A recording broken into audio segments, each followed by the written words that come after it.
So PPC and SEO have a lot more in common than you're probably aware of. And recently, I had the opportunity to appear on one of my favorite podcasts, the Paid Search Podcast, which is hosted by the legendary Chris Schaefer. In my opinion, Chris is one of the top PPC experts in the world. And before I went on this channel, Chris had told me that this was the first episode in that podcast history where SEO was ever going to be the topic of discussion. And I think that that's super important because I think too many times businesses look at SEO and PPC and we silo them in their own little bubbles and we don't recognize the synergies that you can get if you have a well-run SEO campaign and a well-run PPC campaign. So this week, I'm going to share with you that conversation that I had with Chris. And after you watch this video, you're going to have a lot better understanding about how SEO and PPC work together so that you can manage your marketing budget more effectively. If we haven't met yet, my name's Scott Redgate. I'm an online marketing coach, and let's dive into the video. Scott, thank you for being here on the Paid Search Podcast. I know that you've listened for a while, and I am excited to do something I don't usually do, which is deviate from the stuff I don't know about. I talk about the stuff I know about, and that's usually all I'm interested in talking about. So I'm diving into a whole area here that I don't think I've ever discussed. So I was recently on your podcast, and that was a lot of fun. I enjoyed doing that with you. So thank you for having me on there. So I thought it'd be great to have some of your specialties come over here and talk about how SEO and pay-per-click work together, how they're different, because I get questions about it and I don't know a lot about it. And I think it'd be useful for business owners to know about this because there's definitely a lot of opinions about it, and I'd like to know somebody that I trust and I think has a pretty good reason to share based on experience and not just a bunch of baloney, which is what I feel like I read a lot nowadays. Well, Chris, let me say, next to marrying my wife, this might be the biggest honor of my life being on your podcast. So thank you for having me, my friend. Well, wow. Well, you are welcome. That's awesome. Well, that's the best. That was a very nice compliment. Well, I appreciate that. Well, I'm ready to go. Let's talk about. I think the first thing I get questions about all the time from people is, does SEO help PPC, pay per click? Yep. In other words, does the organic ads on Google help the paid ads? And then flip that around. Do the paid ads help the unpaid ads, the organic ads on Google? I've always told people it's completely different. And Google has told us that it does not affect either way. But, the day that I take Google's word for everything is going to be a sad day indeed. So what are your thoughts on that, Scott? Yeah, so I think before we answer that, I think we have to define for your audience, and you did such a great job when you came on my YouTube channel of defining like what SEO is, because I think that there's a lot of common misconceptions for what SEO is. So if I had to provide a definition about SEO, there's kind of two factors here. Number one, it's organizing and configuring your website in a manner that's easy for search engines like Google to be able to find you, right? So on the one hand, they have to be able to find you. And then the other side of it is creating content that's worthy of ranking high in the search results. Now, here's one thing where there's a crossover between SEO and PPC. You're going to get more clicks if you appear high in the page, right? So if you're appearing in the ad spot number one, you're going to receive more clicks unless there's just a crazy abnormality than if you were to appear in position number two. So with organic, there's commonalities there where the higher you rank in the organic search results, the more clicks you will get. Does that make sense? Yeah, absolutely. Sure. Awesome. So now for your question, does SEO help PPC? Does PPC help SEO? So recently I was thinking about this question, and I put my thoughts into a tool, ChatGPT, and I wanted to come up with a story or an analogy for your audience, Chris. Okay, nice. And so I've got one for you, and if it's bad, it's not my fault, it's the AI's fault. Right, But if it's good, I get all the credit. Okay. So here's the analogy that it came up with. So let's say there's a new restaurant in town. Okay. Okay. New restaurant has just come to be in your town. SEO is like that restaurant having a nice landscape, having a nice sign out front, having a nice layout inside the restaurant, and having a robust menu. Okay. So things that could potentially naturally attract visitors Okay. Yeah. to your Yeah. website.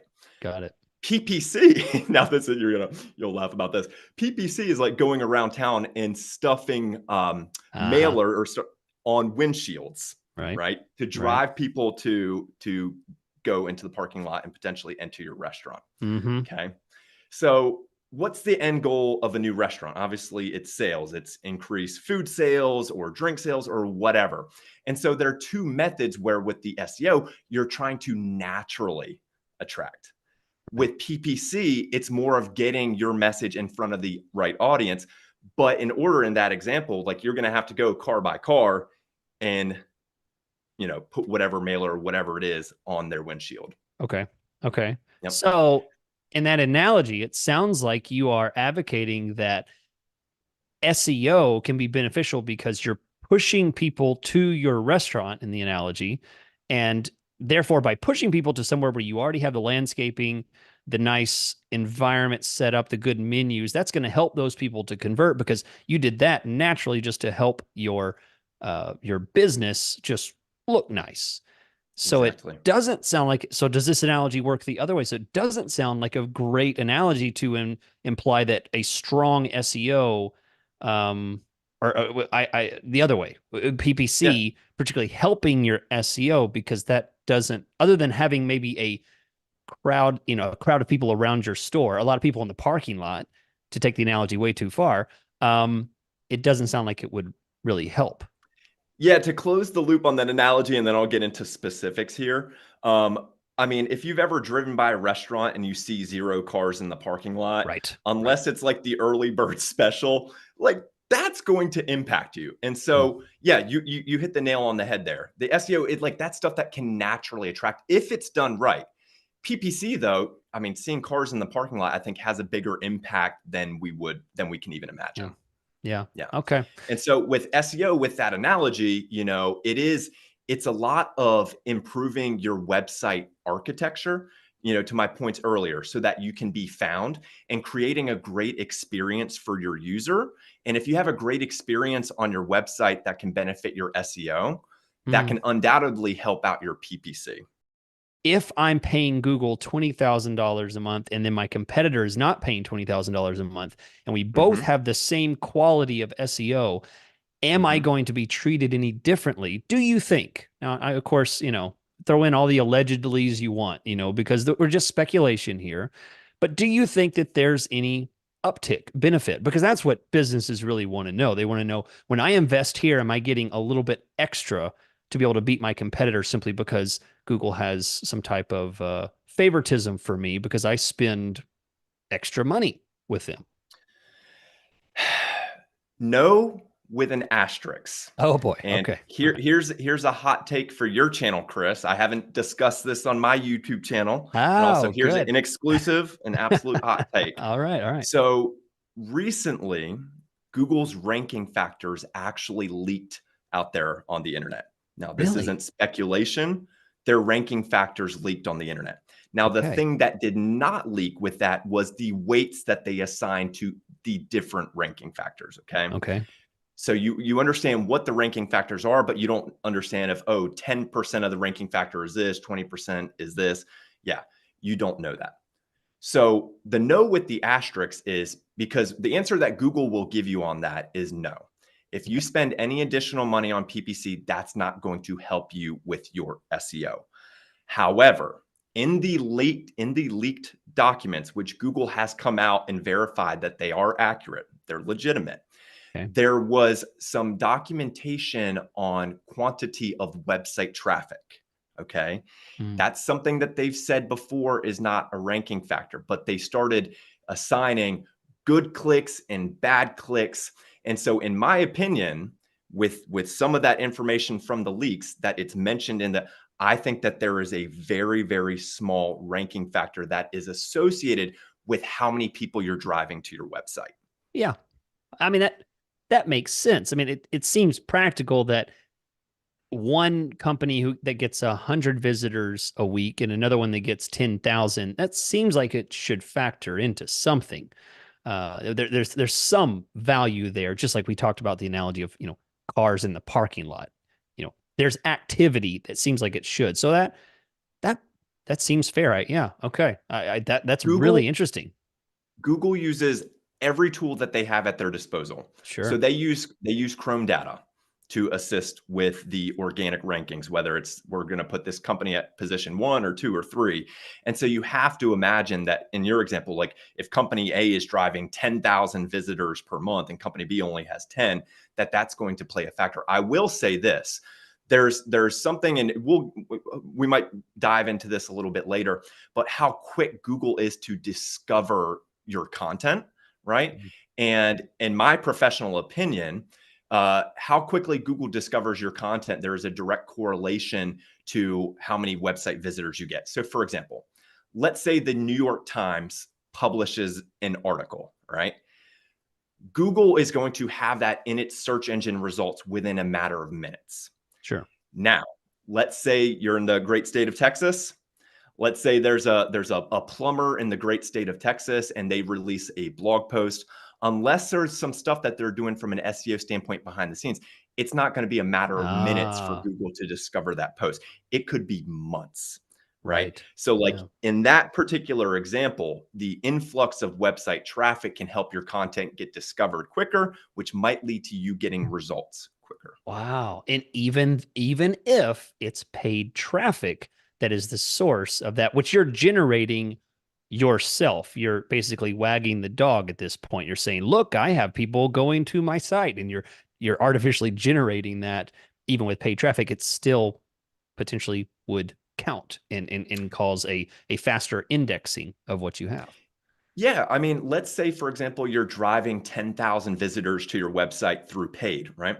There's going to be a percentage of those 10,000 that come back via direct traffic, right? So Right. they type in Yeah. chrisschaefer.com directly. And as we just talked about with Google using signals from like Google Chrome, that's impactful. If they're saying, oh man, we just saw 1,000 people go directly to chrisschaefer.com, Hmm. that's valuable. Yeah. Wow. Okay. Well, that's already question one, and I've learned that's really interesting. So now whenever people ask me that, I can authoritatively say that yes, there is some benefit to some degree. We can't isolate exactly to how much, but there is some benefit. Well, thank you.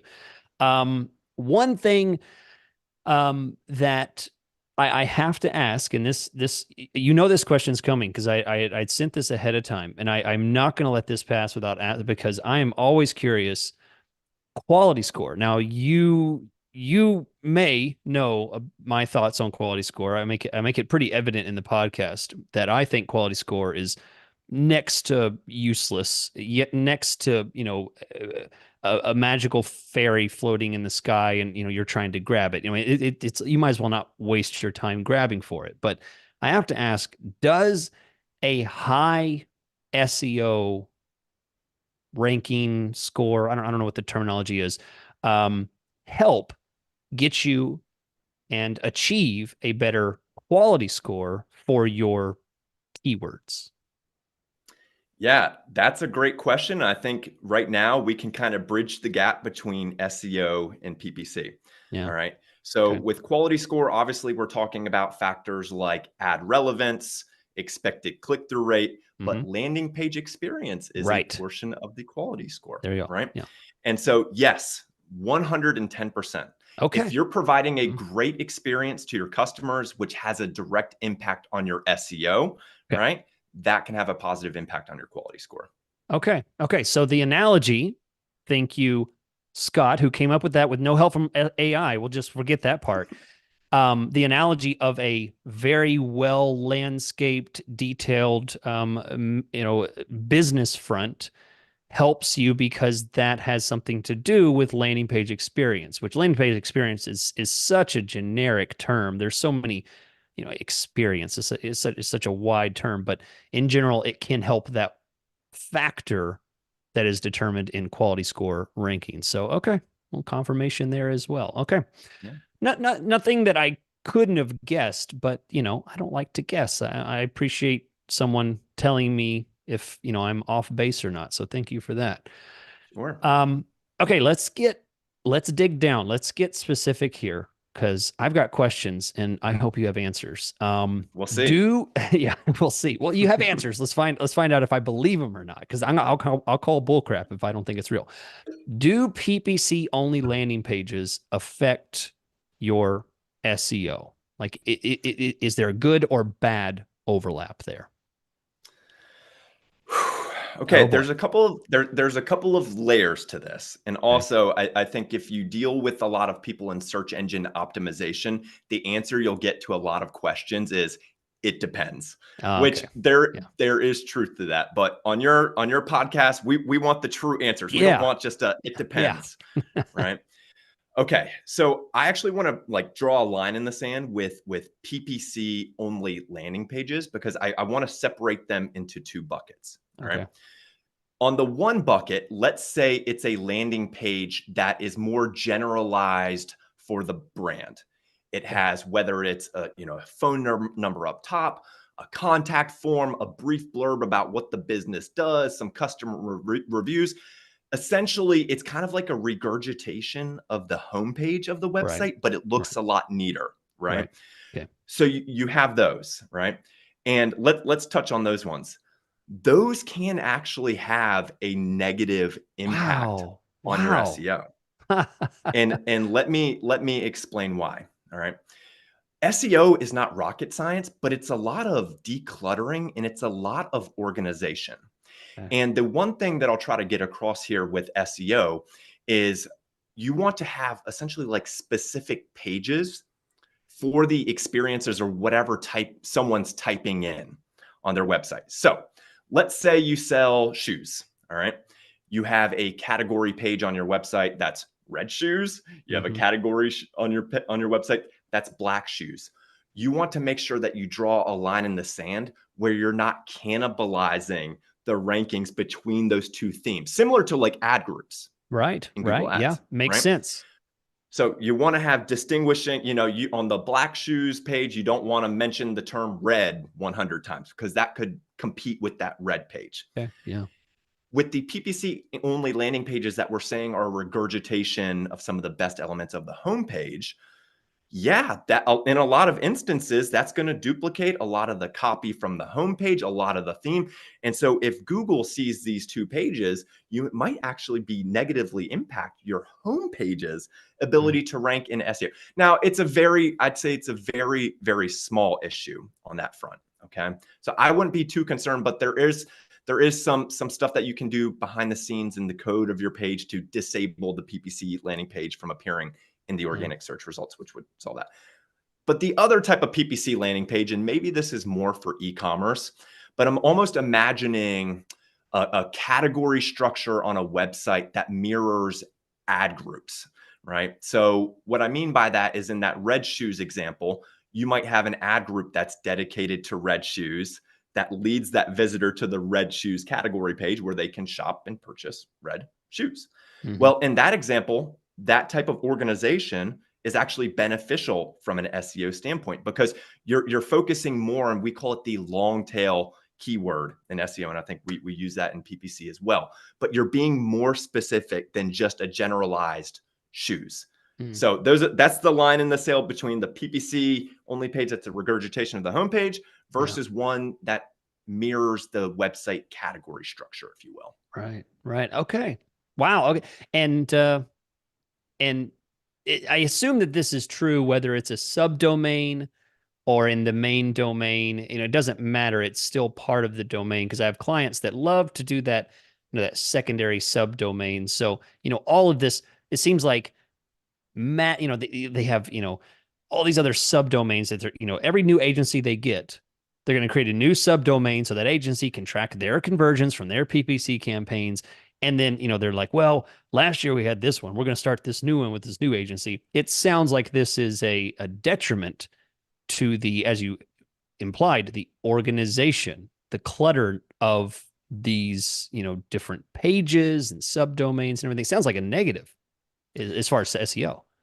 Yeah, the topic of subdomains is a very sensitive one in the SEO community because Google will come out and say, "Oh, it doesn't matter. Launch a subdomain and you'll be fine." But there's like real world experiences where Oh, companies do that, and that subdomain is not able to rank in the Google search yeah. results from an organic standpoint. So it's one of Okay. those: do you believe Google when they say it? Yeah. But Yeah. yeah, it can cause issues. Okay. Okay. That's great. Another question. Here's a common analogy that I use all the time. And I use it in my coaching all the time to help people and tell me if I'm wrong here. I attribute PPC to a fast Corvette. It's very quick, can make very fast movements, and SEO is like a cruise ship. And I use those analogies in a concrete. I don't think that SEO is ever fast, and I don't think that it can ever be a a hot rod car that can move quickly and get immediate changes shown in the organic. Is that generally true? Is PPC fast and is SEO slow? Am I wrong? Yeah, well, I think that's one of the unique selling propositions for the Chris Schaefer brand, where if you want results and you want results fast, Yeah. listen to the Paid Search Let, podcast and contact you. let's not oversell it. Yeah. No, you are correct. For the overwhelming majority of businesses, SEO is Yeah. unbelievably slow, and Okay. I'll get Yeah. into the mechanics of it. Um, unless you're an established brand. So, for example, an Amazon, right? Let's say they're trying to launch some new product category and they create these pages on their website. Yeah, it might Be, be a week. Yeah. because the volume of traffic can help speed that up. So where this analogy breaks is New York Times, Amazon.com, places like this that can get tons and tons of traffic when they launch something or publish something that could speed up the rate at which their cruise ship runs. But for those of us with a normal business, we wouldn't experience that. Yeah, I mean, I think traffic, it is an easy thing to look at, going back to our first question. There's so many positive SEO signals going to some of those top brands, right? Yeah. We haven't gotten into it, but what still in 2024, one of the most powerful SEO ranking factors is how many domains, how many websites out there are providing relevant links to your website, right? And Yeah. just think about it, like how many websites out there are linking to Amazon.com? It's millions, absolutely millions. And so, yeah, they have an added advantage there. But for smaller businesses, yeah, Google Ads, it's going to get you results so much faster. And the behind the scenes here, and I won't get too technical, but there's really three things that we have to understand for how Google discovers and ranks content on the organic side. Okay. And those terms are crawling, indexing, and ranking. And I'll Hmm. provide the layman's terms definitions here. Crawling, essentially, Google has this thing called Googlebot that's going out there on the internet and it's crawling every single link that it can find. Okay. So Google's going out there to try to find content. Then Google essentially indexes that content, which is what I say is them just saving that content to their servers. Hmm. So they find the content, they save it to their servers, and then they apply their ranking factors for how they should organize the SEO rankings, position 1, position 2, position 3. Oh, okay. Yeah. Yep. So that process for new brands, I always say, if you want to see even anything meaningful from SEO, you got to give it 6 months to 1 year. Because the fact of the matter is, we talked about the plumbing example or the plumber in Texas. I mean, it could be 2 months before Google even finds your page. Yeah. And so if we're saying a business wants results within the next week or two or month, it's not going to happen. I mean, Wow. also, one final to tie a bow on this, trustworthiness of a business is a huge factor for Google, right? And if there's a brand new website out there and Google knows nothing about them, why would they reward that brand new business with something like a number 1 organic ranking? Yeah. Even if they had everything done right. Yeah, I've experienced that before. And I think that universal rule applies to Google Ads as well, because I see campaigns that have been running for decades. And they're built the same way as campaigns that have been just built last week. And there's something magical, which I think there is truly a historical quality score, that you want to call it trustworthiness, whatever you want to call it. There's something that is magical about something that has that trustworthy factor with Google. And I hear you say it with SEO, and I'm definitely saying I see it with PPC, which makes sense. It doesn't seem like a bad decision from Google. It seems like a great decision. Trustworthiness is absolutely something I would want Google to factor in for showing me the businesses and the results that I want to see. So that's great. I agree. Okay, another one, and basically, I hope you don't mind, Scott. I'm just outsourcing all the questions I get and forcing you to tell me the answers. Hey, I'm going to do the same to you, my friend. because the next one is something I get all the time. Chris, I'm starting a new business, or I'm starting a new marketing venture. Should I start with SEO or should I start with Google Ads first? They're like, I don't have the capacity to start both. Which one should I start first?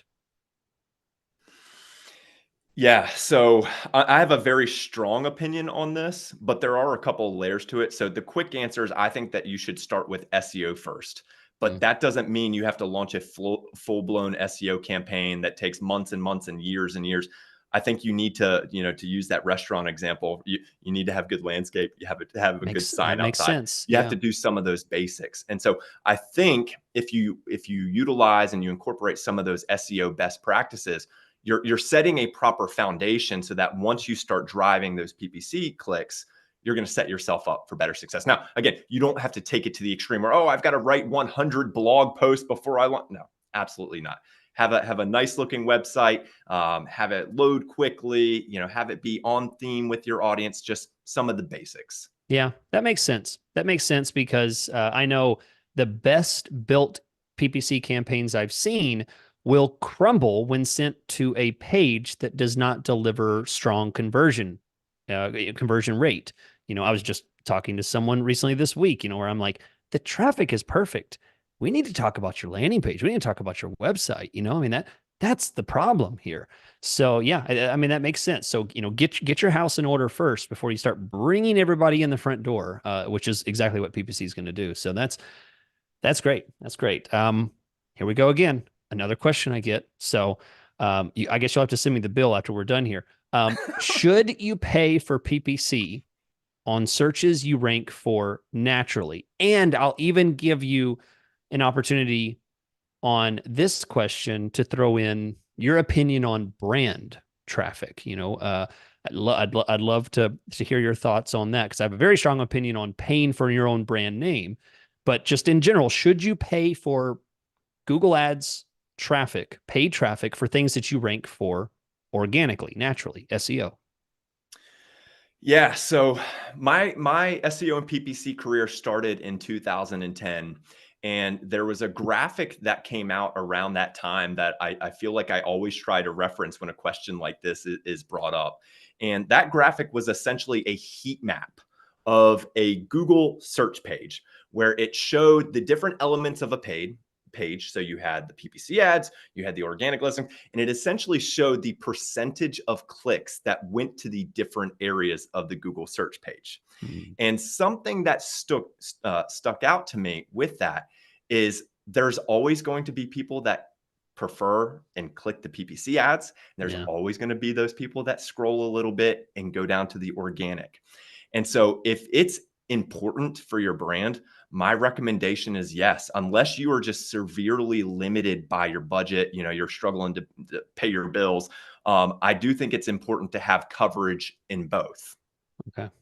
And brand. And on the brand side, oh man, I believe you have to play defense because I think that there's a lot of companies, and I think Google makes it very easy for other companies to bid and show for your brand name. And so I do recommend having a branded ad. Now, depends on the niche, but I mean, in some of these instances, because theoretically you should have a high quality score for your brand. So you shouldn't have to pay anywhere near as much as some of your competitors. But I'm all about playing defense because I don't want my top competitor appearing in that number one spot. Really? Okay. I won't push on that because we'd have to do a different episode because I have a very different opinion. I'd love to poke holes in that theory, but we'll move on. You're being uh, too easy on me, Chris. Next time. next time for sure. Yeah. We'll have a session where I just yell and argue with you the whole time. But we'll let you be we'll let you be the expert in this segment. So one last thing, just out of curiosity, as someone who has their head entirely in PPC, I hear about updates. I hear about, I think the last update I remember is like something the Panda update or something. Was that a long time ago? I think it was. It was a long time ago, but then they released incremental updates from there. Okay.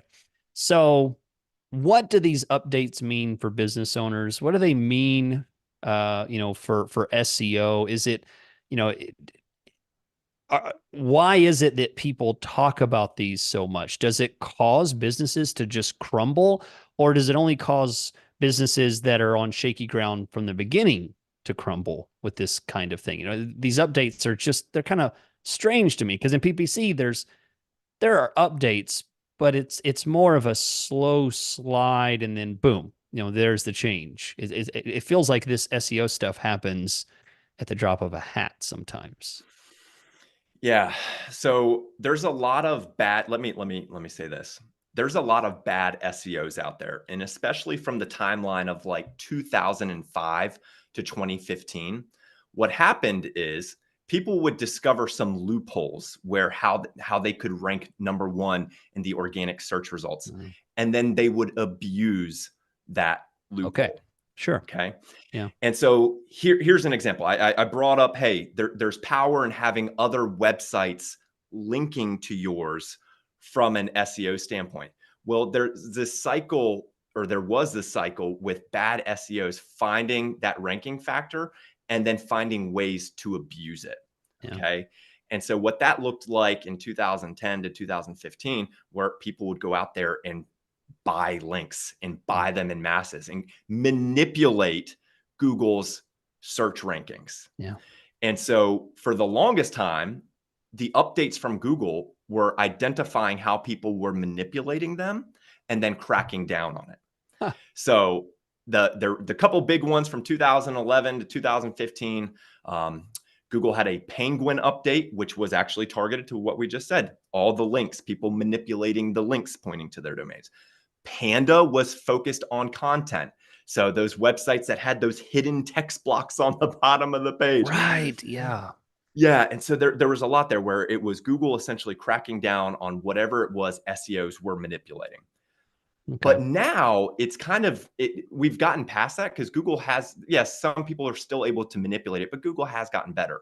Now the updates, and we can define what that is more of a flavor of the month for what Google wants to give added benefit to. So Okay. it's not necessarily like they're cracking down on a manipulative thing. It's like, oh, we feel that our results would be better if we showed this or showed this. And so there could be some small businesses that are receiving a steady flow of organic traffic that all of a sudden overnight fall out. And they're like, what did we do? It's not necessarily that they did something wrong. It's just Google has a new flavor of the month for what they're looking for.